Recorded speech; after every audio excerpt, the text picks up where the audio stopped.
Welcome to the How to Be Awesome at Your Job podcast, the show where brilliant professionals share how to sharpen the universal skills required to flourish at work. Enjoy more career fun, wins, meaning, and money with your host, Pete Makaitis.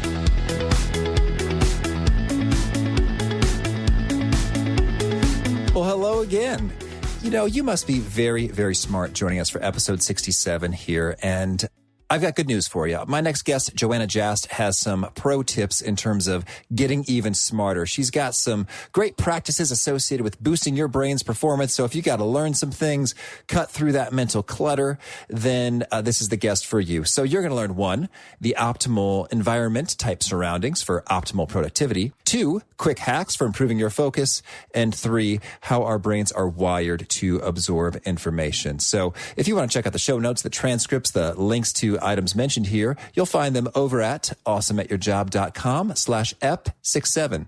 However, if you would like those sorts of takeaways faster in an email that you can read in under 2 minutes, go ahead and sign up for the Gold Nugget email list while you're over there at awesomeatyourjob.com to hear these pro tips from Joanna and the 66 guests that came before her and the many to follow. So here's a quick bit about Joanna. Joanna Jast is the author of Laser Sharp Focus and a top mental performance seeker. She uses her medical background and low tolerance for fluff to find proven ways of accelerating learning and personal growth. Her mission is to help people achieve professional and educational success faster.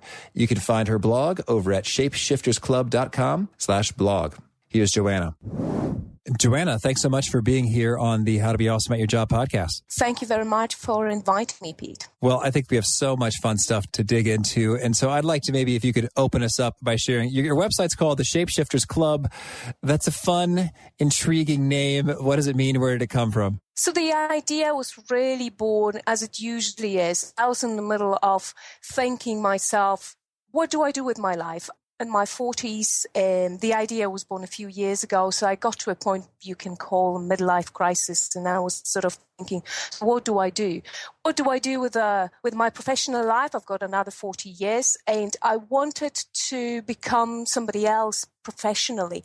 But because I'm quite used to doing things quickly, and once you get to a certain point in your life and in your career, you're really used to doing things quickly. And it's hard to start from scratch. So I thought, wouldn't it be lovely if I could find ways of actually speeding up learning, speeding up that change process, speeding up that adaptation phase where I could really quickly arrive to the top of my game, to be at the top of my game at change games, but also become really, really good at what I'm doing, the new stuff in a really quick way. So this was what I thought, first of all, for myself. And I thought, well, doesn't seem to be that much on offer for people like me. So people midlife, mid-career who want or need, for whatever reason, are at a point where they want to change careers, want to change professions, but really need to do it quickly. And that's how the idea of Shapeshifters Club was born, to help people speed up the learning, speed up that process of change and adaptation to new career, new profession, new industry. Well, that is a fun name and concept that makes sense here. So, and I'm thinking like when it comes to speeding up your learning, you know, that has implications in all sorts of things, whether you're learning because you're studying for an exam, whether it's the MCATs or LSATs or for the Chartered Financial Analyst, the CPA, or you're learning just because, you're starting a new position or a new project or client. There are many times, of course, where learning has to happen and faster would be better. So could you open us up by sharing a little bit about what are some best practices for when I'm trying to get knowledge inside me quickly and effectively? What are some key things I need to be doing? So the learning process really consists of a few key steps. First is that you need to notice the information that is about to enter your brain system. So that's where focus comes to play. So that focus on it. The second part is once it enters the system, it is stored in this immediate memory. So it's got to go into sort of working memory. So it goes into working memory. But working memory is very short-lived and it's got limited capacity. So the next step for you is to shift it from the working memory into the long-term storage. And once it is in the long-term storage, it's there. So the process from shifting from the working memory to long-term memory it really boils down to repetition. So a number of repetitions over time. And you also, in order to actually remember it, you need to tag the information. So like you put anything in storage, you need to know where you put it. You need to know which shelf you put it on. You tag it in a certain way. So when you come to retrieve it, you know which tags or which shelves you are to look for. So this is how the learning process works. You've got to notice it. You've got to code it. And you've got to store it in long-term memory. And the process of storage is the repetition is spaced. So what we know is that within the 24 hours, we'll forget about 80% of what we've learned. So in order to remember, within those 24 hours, 48 hours, we'll need to repeat what we've learned so that the memory is boosted. And the next step is to repeat it again within the 10 days, 2 weeks time. And then the next repetition would need to happen within 30, 60 days. And that's pretty much the process of learning done. Okay. And so when you say repeat it, now, are you saying literally, say the words loud, or just sort of any kind of additional exposure? I said repeat it, but it's actually relearn. It depends on what you're learning. If you're learning a new word because you're learning a new language, it will be repeating the word. It will be repeating the sound, but also maybe the spelling, the meaning. But it can be anything that actually uses that piece of knowledge. So it could be that you use that new word in a sentence. Or if you're learning a process, then use that process. So if in any way you use this piece of information by repeating it, using it in a context, or in any other way, that counts as a repetition. Okay, I understand it. So I'm hearing I got my initial exposure, and then I'm looking for one repetition in the 24 to 48 hours, and then another in the 10 to 14 days, and then again in the 30 to 60 days. And so are you saying just one repetition within those time frames is a sufficient dose, or do you multiple times within those windows? It would depend on a little bit on the context, but generally it's a repetition, but it's got to be the correct repetition. So assuming that you've got it right. So if you're repeating the word and for whatever reason you got something wrong, whether it's the pronunciation, the stress, or the meaning, then you've got to repeat it until you get it right. The algorithm is actually a trade secret. So what I've noticed myself, it's my own observation from learning languages using the spaced repetition software. It's the correct repetition that counts. And if you get it wrong on your first repetition, then you go back to square one. So you've got to repeat this word correctly within those 24, 48 hours. And once you get it right, then the period extends to the next repetition. And so you're thinking one correct repetition within these windows conscientiously can get it locked in. For a period of time. Oh, tell me more. You get it. So the first repetition would get it locked in for a period of time. So in order for this to last, you've got to refresh your memory and ensure that you get it right the next time round and right the next time round. And then you've got for after 2, 3, 4 repetitions, you've got it more or less locked into your memory. So the first step was ensuring that your attention is on something. And so I know you've done some great work in terms of your How to Focus module and your Laser Sharp Focus book. So how do you get that focus in the first place so that you are making good repetitions? So first of all, you need to be aware that without a good focus, it's really hard to learn or actually do anything intellectually. So that awareness is the really first step of the prerequisite. And the first step to get your focus right is to realize what actually is wrong with your focus. And this is what I get really passionate. This is what I get really passionate about, because there's lots of advice out there how to improve your concentration, how to improve your focus. But actually, people don't talk about the importance of discovering what the real problem is. So instead of just trying one solution after another or giving people just blanket advice, just stop and invest time and energy into exploring what the real underlying problem with your focus is. And I say it's a really worthy investment, because the better you understand what is wrong with your focus, the more likely you are to apply a solution that will actually work for you and your very specific situation. Okay. And so could you share, what are some common culprits of, focus robbing that different people discover when they take the time to do this audit? Many people who've done the audit that I recommend really discover that even the fact that they paid attention to when they lose focus, just doing the audit improved their focus. But really the most common culprits are the technology. So little things like the notifications that pop up on your screen, whether that's your laptop, your computer, your phone. It's also the noise in the background. Very often there'll be things like snippets of conversations. So the open plan office.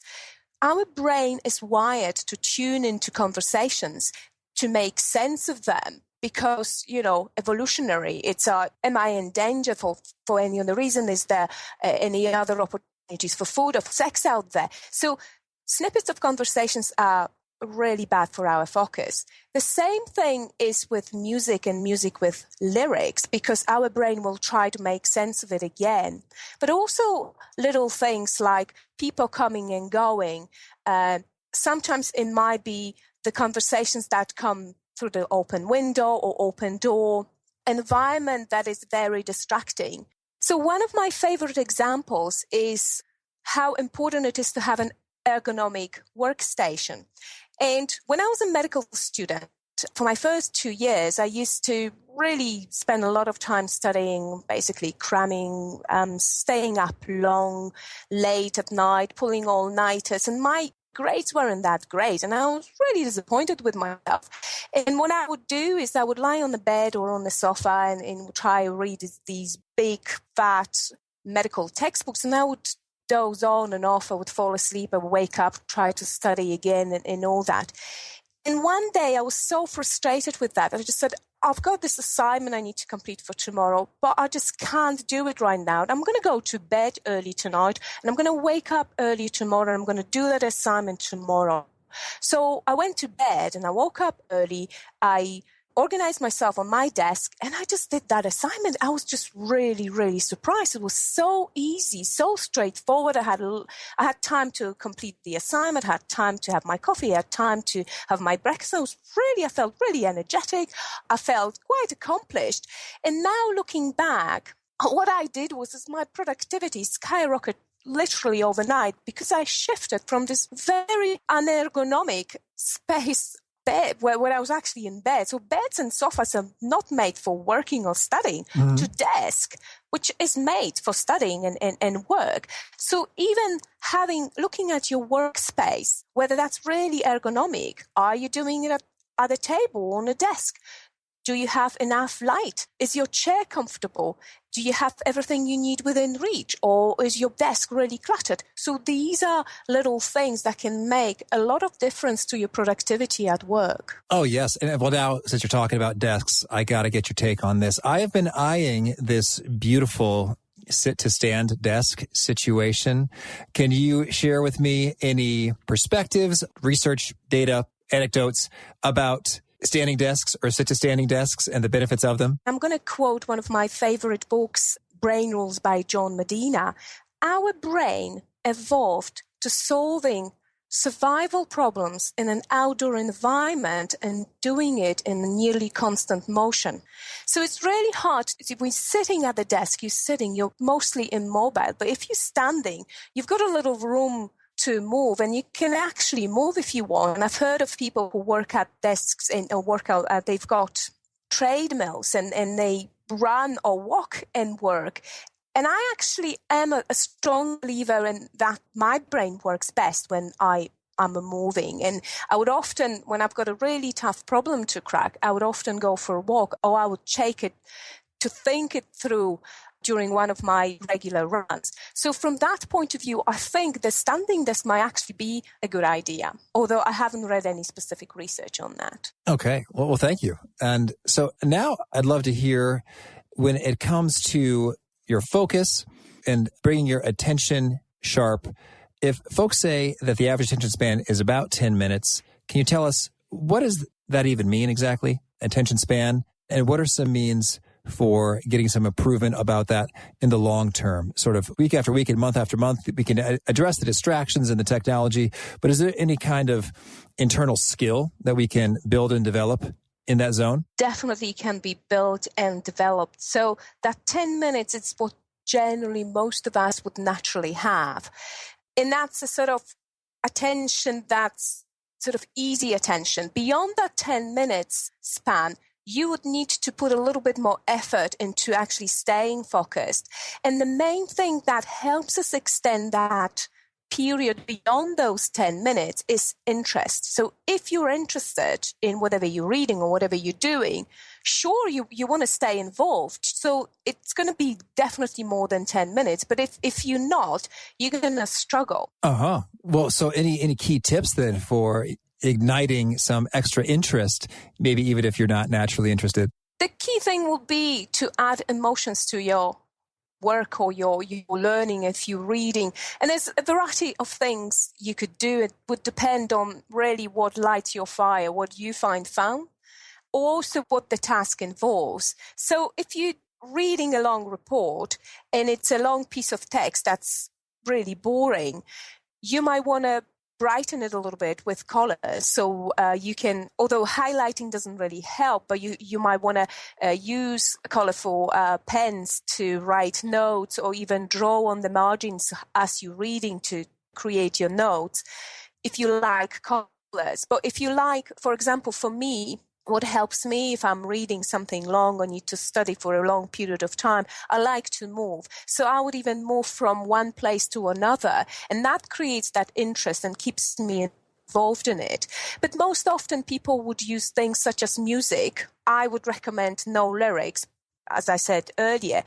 But music, it's something that can evoke and can help you evoke emotions. And it doesn't really matter so much whether they're positive emotions or negative emotions. What really matters is getting in that sweet spot that creates that emotional arousal, but not too much. So you're not overwhelmed by the emotion that's there, but it's just enough to keep you a little bit up there, interested and excited about what you're doing. So you can use music. You can use various smells. People can use, if you're into lovely smells, aromatherapy, you can use aromatherapy.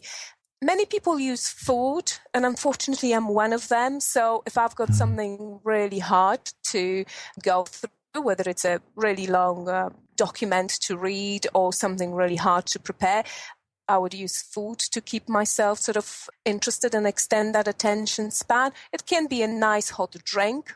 So something that will keep you a little bit more excited about, not necessarily even, ideally it will be the task, but it might be anything that can even invoke that feeling in you, and that could help you extend the attention span. Okay, certainly. And so now I want to get your take. We talk about focus and learning. I've got to know, what's your take on speed reading? I've read a few studies, and there's been some studies that came out recently that actually dispelled the myth of speed reading. For me, the speed reading, the way it is presented, it doesn't make sense. But there are other ways in which you can speed the process of reading. For example, reading a book or reading a textbook. And definitely there are strategies that have scientific premise, the strategies that have been proven to work. So in a way, it's not the speed reading that understood as speed reading, but there are strategies that can help you speed up the process of reading. Oh, interesting. So you're saying there's not some magical switch you can pull. So it's like, brrr, I'm now speeding through these pages, but there are some strategies in terms of how you approach the text and your game plan that will mean you are sort of absorbing more of the content per minute. Yes. And so what are some of those strategies? So one of those is what's called active pre-reading. So before you even get to read the text that you want to read, you learn something about it. And it might be something that's connected somehow to the topic the text is on. But for me, what I do, I look at the table of contents. And sometimes that's just, if I look at the table of contents and go through the chapters and then sections and chapters or headlines, subheadlines, And that's very often enough for me to have a really decent understanding of what the text is about, and I'm already probably 30% on the way. So active pre-reading, but then what I do is I create, it helps me create like a scaffolding on which then I hang the pieces of knowledge. So it's that general knowledge. What's that going to be about? How it's organized? There might be some certain key terms, certain key concepts that are already there in the table of contents. And when I'm reading or when I'm going through the text, I just hang on those details onto that scaffolding that I've created going through the table of contents. And so could you give an example of scaffolding you might create and how that connects to something new that you're picking up? So usually when you take a textbook, the knowledge in the textbook is usually organized in a specific way. So first of all, it explains the key concepts, and then it goes from top to bottom. So it might be the general terms, and then there are 3 subtypes of something. And then if there's a subtype of something, it shows how it works and how this can be practically applied. So this way I already gather some knowledge about the topic and the key concepts and how they are connected.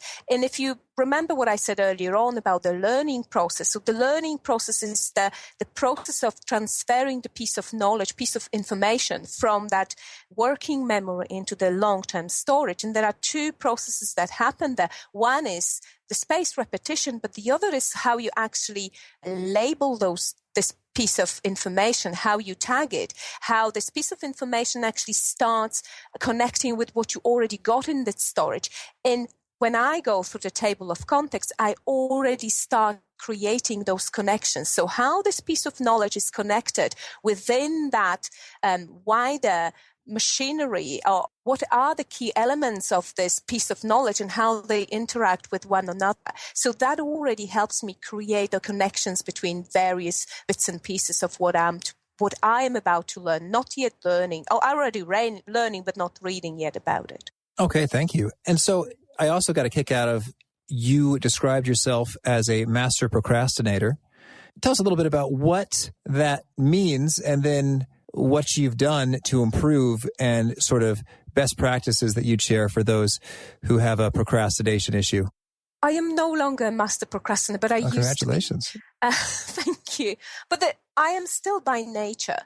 And I actually have a very short attention span. I don't have ADHD or anything like that, but I actually have a very low threshold for boredom.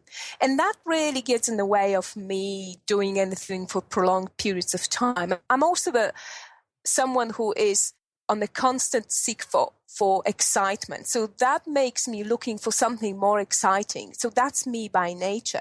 But what I have created, I've created a number of systems that actually keep me focused on what I want to be focused on. These are usually external systems. So I've created changes. I've changed my environment. I set up my environment in a way that I sit down and I just get on with my work. So I can't procrastinate, or I can't distract myself with this, that, or the other. All right. So that's one thing. And what else? So the key thing, actually, I need to take a step back, because the key thing I did when I decided to address my procrastination problems was to understand what it was about. And I discovered that I procrastinate is the main reason why I procrastinate is because I feel overwhelmed by the size of the task. Mm-hmm. I'm a bit of a short distance runner, and I need to see the end in sight. But if I can't see the end in sight, I become quite overwhelmed. So what I started doing is, if I've got a long distance task to complete, for example, writing a book, it's a really long process. So what I do is I break it down into manageable chunks from the beginning. And what I do is I prepare my workspace in such a way that in the evening it's all ready for my next step. So when I get up in the morning, I'm already on the way because I've prepared what I need to do. For example, I might have the the software I'm going to use for writing already open, and it's open on the page that I need to work on. And very often I would start in the evening, and even if I just do a couple of lines and then I mark, this is what I finished, I need to carry on from this point onwards, I'm already on the way. So that makes me feel, oh, okay, I'm already on the way. And I only have this little bit to do today, and I can see the end in sight. So this is another system I built to overcome my natural tendency to procrastinate when I'm overwhelmed by the size of the task. Okay, thank you. Well, also, you tell me, is there anything else you want to make sure that we cover off here before we shift gears into talking about your fast faves? What I really wanted to make sure that your audience understands is that there is no one size fits all. And don't use blanket advice you find out there. Really invest time and energy into exploring what your focus problem is. And once you understand what it is, make sure that you know this is a pattern rather than one-off, and then decide if you want to work on it. And very often, a little tip is the fastest way to improve your focus is to fix your environment. Particularly, I'm talking about things such as technology, things such as notifications. Just, can you turn any notifications off? Can you carve chunks of time when you're working in a situation when you've got your phone on silent, no notifications, or maybe you're working wearing noise-cancelling headphones? So look at your environment first, see what you can tweak there, and see what the result is. All right, thank you. So now could you start us off by sharing a favorite quote? So my favorite quote is actually probably the one I've already quoted. Our brain evolved to solve survival problems in an outdoor environment, and to do so in a constantly and nearly constant move. And that's a quote from John Medina's book, Brain Rules. All right. And how about a favorite study or experiment or a piece of research? So I've had a number of them.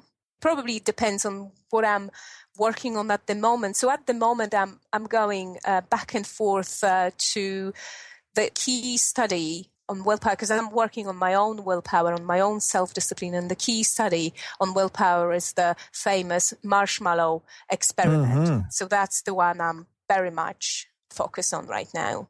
Oh, yes, that is so fascinating. I was talking about that today with the children and whether they can resist getting the marshmallow now in order to get more later. Later, yes. That's cool. And how about a favorite book? Again, depends on the stage of what I'm working on. Most recently, the key books for me have been Getting Things Done by David Allen. Episode 15, David Allen. I love him. Excellent episode. Yes, I love him too. Brain Rules by John Medina as well, which I believe saved my life a couple of years ago. And more recently, I've read Shane Snow's book, Smart Cuts, which I'm really fascinated by the term smart cuts. And this is something when we first started off talking about Shapeshifters Club, that's what I wanted the Shapeshifters Club to be about, to find smart cuts for people to accelerate the learning and accelerate the personal change. Beautiful. Thank you. And how about a favorite tool, something that you use often that's helpful? I am a pen and paper girl. So that's my favorite tool, a pen and a piece of paper. Oh, beautiful. And how about a favorite habit, a personal practice of yours?